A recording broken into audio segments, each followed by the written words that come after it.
కొంతమందికి పారాలిసిస్ వస్తుంది. అసలు ఎందువల్ల వస్తుంది అది?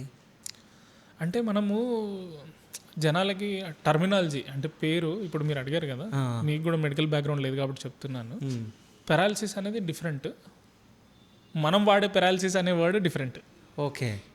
పెరాలసిస్ అంటే బ్రెయిన్లో స్ట్రోక్ వచ్చినప్పుడు ఒక సైడ్ మొత్తం పడిపోతుంది కదా, దాన్ని పెరాలసిస్ అంటాం. అవును.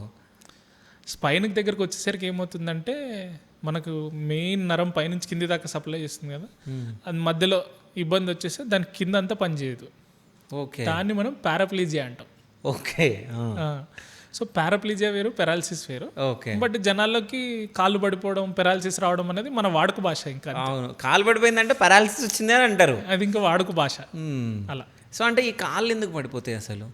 అంటే మనకు మెదడు నుంచి మెయిన్గా పెద్ద నరం ఏదైతే సప్లై చేస్తుందో కిందకి నరాలు వదులుతూ కింది దాకా వస్తుంది. ఓకే. మనకి డిస్క్ ప్రాబ్లం వల్ల ఈ మెయిన్ నరం ఎక్కడైతే బ్లాక్ అయిపోతుందో అక్కడ నుంచి కింద నరాలు పనిచేయడం మానేస్తాయి. ఓకే. సో మనకి నడుము దగ్గర సమస్య వచ్చింది అనుకోండి, మనకు నడుము కింద ఏముంటాయి, కాళ్ళు, మూత్రానికి, మోషన్కి సంబంధించిన నరాలు.